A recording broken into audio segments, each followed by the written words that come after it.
All right, it is May 2nd, and we are at the wildlife governor's. I don't know exactly what the heck we are at. A wildlife thing, something about award recognition thing or something. Anyway, we are in Cary, North Carolina, staying at the Embassy Suites, which is where the convention is being held. So we drove up here today, and we're doing the thing. There's speakers and like a dinner and reception. It's the reception, and then the awards banquet, and then I'm sure they call it something different, but after party. Yeah, after party. Because that's how we do things these days. So, but yeah, so this is what we're doing today. And this is the lobby. It's pretty grand. Bar's not open, which is kind of weird. It's over here. I guess it opens at, I don't know what time it opens. But we've got an open bar tonight. So I was like, we should go ahead and get something to drink.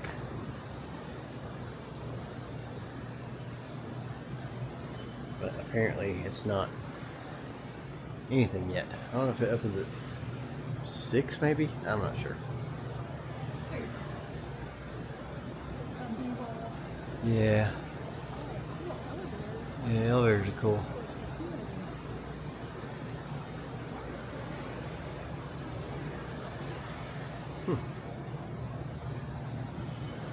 Okay, well we're gonna mosey over here. Got some chlorinated fountains.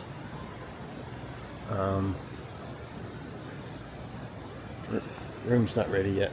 So what? My parking session started. Weird way to park that. Well, on the agenda today, parking session. Let's get the fountains in their chlorinic glory. That almost sounds like you're saying something else. Okay. Clyonic? Clyonic. It's like a Klingon. I can get you an orange. You got orange. They don't have anything else. Yeah, I'll get breakfast. Okay. Cool. So I guess we're just all waiting around for something to happen. Very easy to quantify. Intrinsic value, a little bit harder to quantify. All right. Those landowners who can do whatever they want to, regardless of monetary value, we often refer to as the unicorns. Those are the folks that are really nice to work with because you ask them to do something, they don't ask how much, they say when and where. It's a planning document that's meant to support the sustainment of all wildlife and fish species in the state. But within it, it identifies species that are under threat due to declining populations, habitat conditions, or some maybe some unknown needs sometimes. We will use this document and its reports to help identify opportunities and guide our management strategies. So we're thinking about the species that occur in this North Carolina Wildlife Action Plan and the management suggestions and priorities that are given within there so that our work is sustaining the habitats that matter for these species. Focus areas, yes, I'm sorry, that's the other way we're going to do methods. Tell me about your focus areas on that. Yeah, and I think it's worth making the point that you all already know, but the North Carolina Wildlife Federation cares about wildlife from one end of the state to the other. There's no doubt about that. But we've got to, we're only, a few people, and so we have to have focus areas. And my focus area is on longleaf pine, as Liz mentioned at the beginning. This map shows the range of longleaf, and it highlights these areas that are particularly strong because of the public and private land bases that we have. They range from the yellow over in the coastal plain Light Conservation Partnership is, down into the Cape Fear Arch, and then back up to the Sandhills and connecting over to the Uwharries. This is the area where we think working on larger scale longleaf restoration can really make a difference, not only for the species, but for connecting species so that the populations can be viable. That we can explore as well. We also know that we don't know everything. But we do have a lot of friends who know things. And we're happy to reach out and connect our customers with other professionals who might be more expert than we are. Through our own careers, but also through collaboration as a team and with partners, we know who contractors are that are qualified to do good work and provide referrals to contractors to do the work. And another thing we can do is help landowners become connected with other landowners who have similar objectives, because it's always nice to have a friend to compare notes and experience with. There's other ways to support landowners that John Ann can cover next. Yes, certainly education and outreach has been a central theme of the North Carolina Wildlife Federation forever, right? It's always central to the mission. And through the Conservation Lands team, one of the ways that we can promote education and outreach is by finding the right sites that can tell a story to inspire others and interpret them. This is at the village of Pinehurst, near Pinehurst, the village of Foxfire. And this kiosk here shares with people who pass by the cultural history of longleaf. It tells about Are missing. And identifying these landowners, these willing landowners, these key folks that can implement work, that are willing to implement work are very important. So I just want to run through 3 examples here really quick. You know, we're not talking about necessarily thousands of acres. Michelle had 17 acres at Forsyth County. Nice fescue lawn that was being mowed several times through the year. Not a lot of benefit there from a habitat standpoint. With some guidance, she wound up killing the fescue using fire and a 0-turn mower and her backpack sprayer.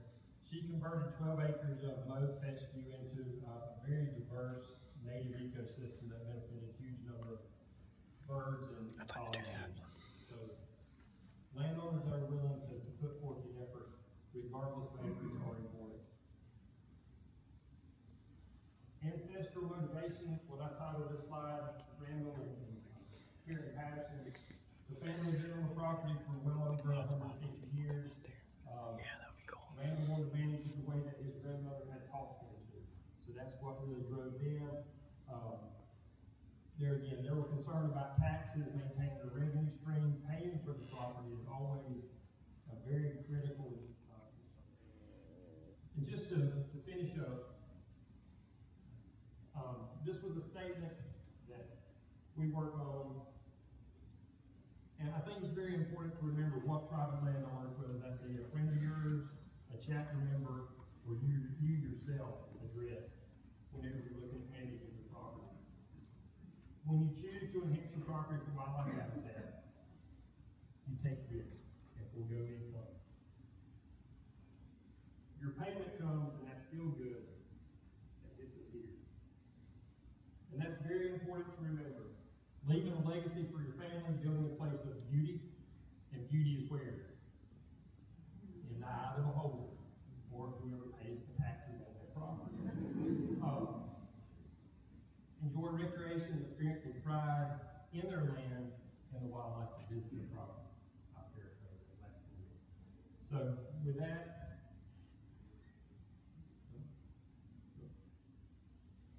there we go. All right, Sarah. What is the first step? Do we have a meeting? Do you come out on site and look at it, or all of the above? Yeah, that's a really good question. Call, have a conversation on the phone, and then we'll come out and ride around. And you know, it's funny because I have talked to people before who on the phone tell me their objectives are this, and when I get out there, all they talk about is this, and I realize, what they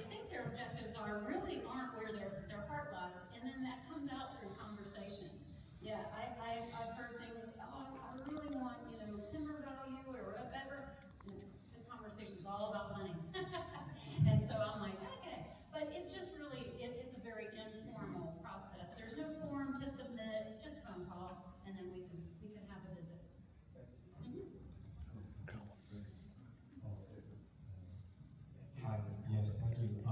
So I know a lot of municipalities around North Carolina have open space requirements on their property, and there's a lot of discussion of communities and also like development. I'm wondering if there's any effort to engage with developers who are scoping out large landscapes to buy for large development and working with them to focus on conservation-oriented development. Union, obviously. I think our effort to build this lands team is to get this land locked up for private landowners, whether it's through the lands team's work on easements, or to get it locked up. Because once it's in the quote-unquote regulatory realm of private lands, we're gonna lose. John was talking about extrinsic versus intrinsic. We can't compete with the development money. So we have to get this land locked up as this big land rush that changed the generations to bring. So that is our attempt to work on this as well as backyard by backyard. So that's really the answer there. I appreciate everybody. I'm so proud of our lands team. And we got one more, yes ma'am. I was wondering about some of the people that we're going to deal with. Money isn't the issue, and land isn't the issue. It's aquatic. And where do you stand on having the ability to help with providing wildlife habitat protection and restoration on the aquatic landscape? You want to take that one? I won't claim that aquatic species are my expertise, but I know somebody who can help. I would be happy to take a look at in my career we work with stream bank erosion, bank stability, bioengineering, natural stream channel design, so I kind of have an awareness level, but when it gets into some of the aquatic species, that's kind of outside my realm, but I'm happy to support the investigation. But man, when you're talking about Carolina bays and wetlands and vernal pools, those are kind of clean water and aquatic ecosystems that we prioritize. For sure. Yes, sir. North Carolina, the Appalachian water trout, this is spoke of mine, is what I'm talking about. People creeks, all streams in which they have unpolluted species, but they need to protect the streams and the habitats in which those trout live. Our first new chapter, the URI Wildlife Stewards. I know that a couple of their officers are in the room, Alden and Kristen. If there's any other chapter leaders that want to come to the front, John and Kelly, you're more than welcome. Anyone part of the URI Wildlife Stewards want to come to the front? I know, I see Alden, there's Kristen. Yeah, there's two Aldens. These guys serve the greater URI region. We should go there. And then we'll count it down. Up. And then we'll hold it up. We'll go down there and hold it up for a photo with our board chair.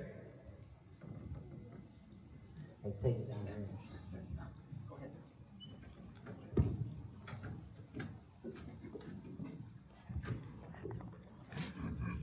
All right, let's welcome the URI Wildlife Stewards. And that dog. He's doing some therapy work. Jeez Louise. Does he need it? I mean, Oh, he went. Huh.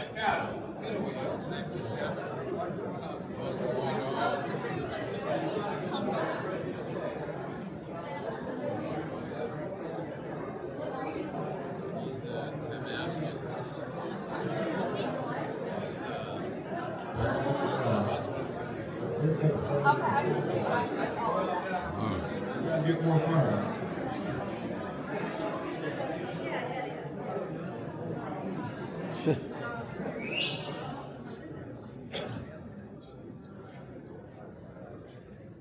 Dog, wow. Beautiful.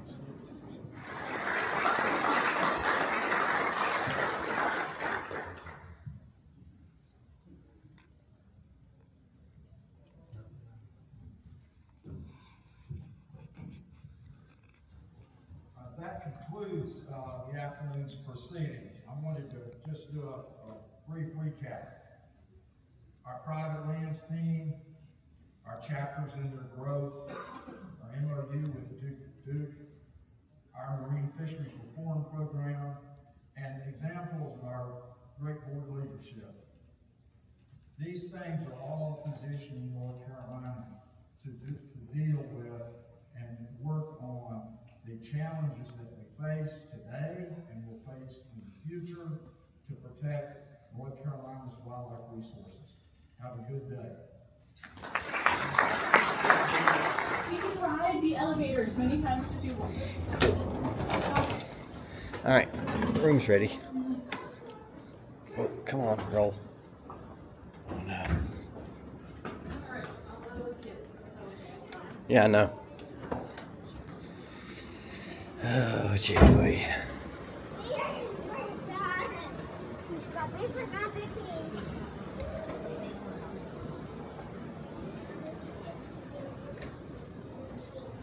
The corner room. Ah, Are things making sense now? yep. Oh, crap. Okay. Oh my, Now what I the understand what? why it was a little one. Oh look, welcome Corinne. What? That's cool. It's not just the Oilers. It's got my first name. Oh, wow. Wow. Okay, so this is pretty huge. Oh. Okay, this is more than I thought it was. Yeah, he could totally sleep on the couch if he wanted to. We could totally sleep on the couch. Let me like get a picture. Okay. Of course. Alright, so this is our abode. What are you doing, Gimbals? Got a double bed. Oh. Okay. What's in here? Nothing. Oh, closet. A closet with a safe, an iron, and an ironing board. Hangers. Kitchenette. 2 $8 bottle of waters. And a nice big, like, this is pretty cool actually. Okay. This is nice. And the bathroom. Okay. Got a water pick looking thing there. Tubbers. Bathroom art. It's always a classy establishment if you got bathroom art. Sink. Microwave. And it just kind of, this is our front door, so it's going to be quiet, I think. Oh, look, overlooks a tennis court. There's a tennis court down there. Tennis courts. Sports courts. This is all right. Yeah, he can have his own little room. Huh. Nice lighting. Yeah, this is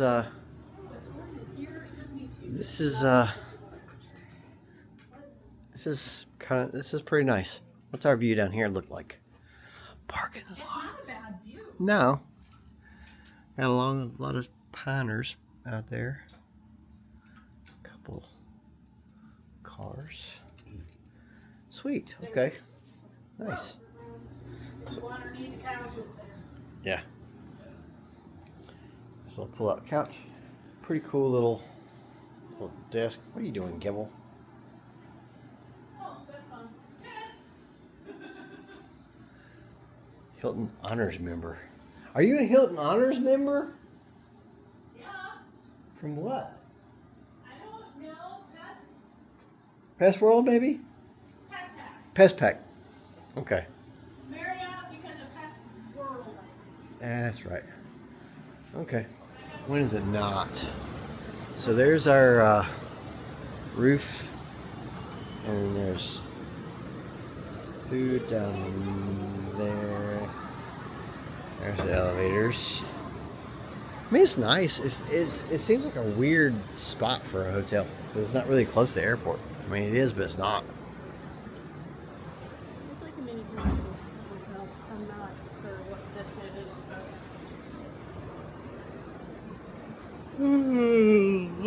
Oh, elevator. Okay. We'll hangout spot. Oh, it's not fun. It's It is not. once you're sitting down, but it doesn't like, you can't plop on it because there's a hard thing. Hardboard. Yeah, it's not bad. This is the carpet. Okay.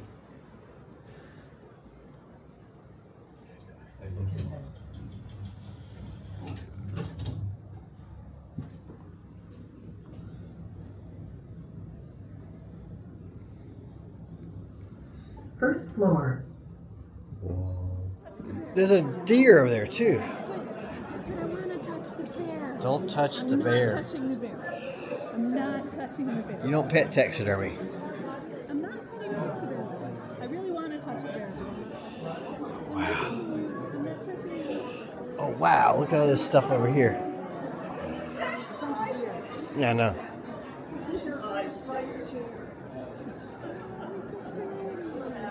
He's hanging out.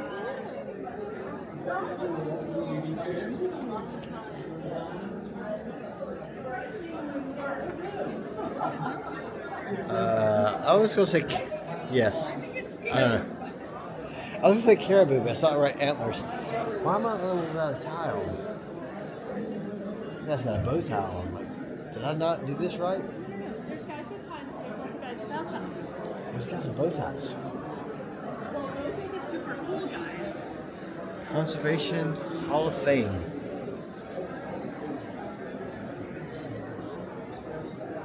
There's your list of the people. McNary. That's a great name. What is? Which one? McNary.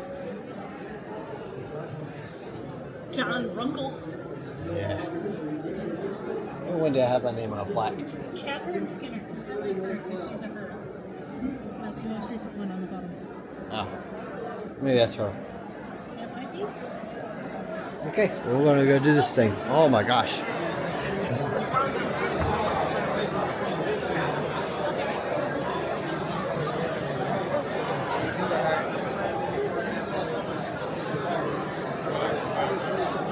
Get some B-roll.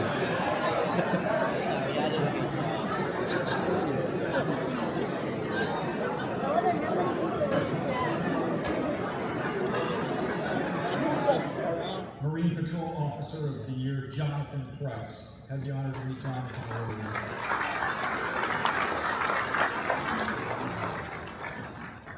And then there's Senator Rabin, who I imagine is your Senator Rabin. I know you. I know you.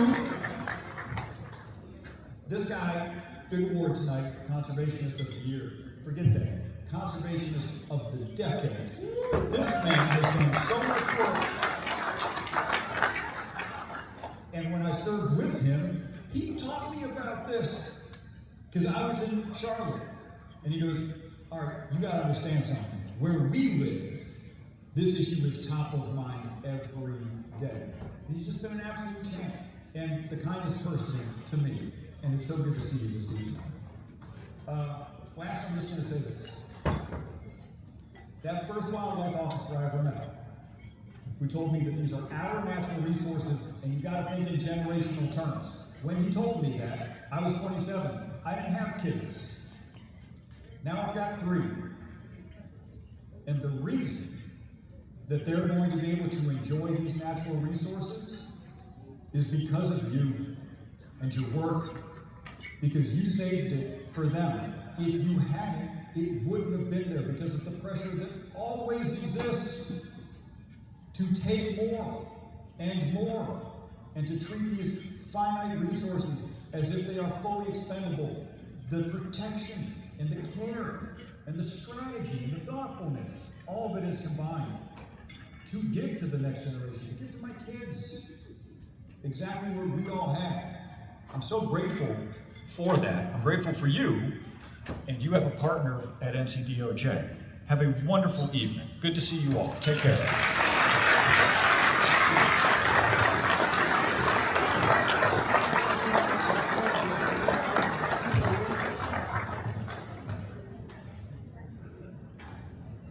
Jeff, Thank you for all you do for the state, the country, and thank you for being such a great steward of our natural resources. We appreciate it.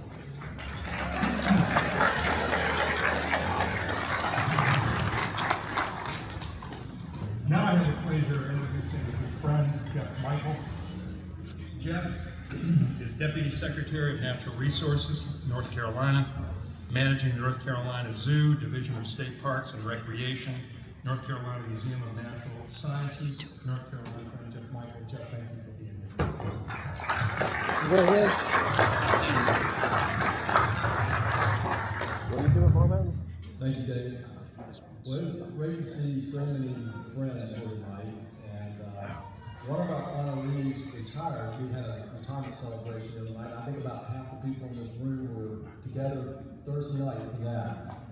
But I am here as Deputy Secretary of Natural Resources on behalf of Governor Josh Stein. And on behalf of Governor Stein and our Secretary, Pam Casher, I extend greetings to all of you tonight who are here to celebrate and honor a remarkable group of honorees who have distinguished themselves for their commitment to defending, stewarding, and enhancing North Carolina's extraordinary natural resources. Now, as Dave said, DNCR is itself a key partner in the conservation and protection of our state's natural environment. And along with our sister state agencies, including the Wildlife Resources Commission and the Department of Environmental Quality, we embody the state's legal and policy framework. Fish. Turkey.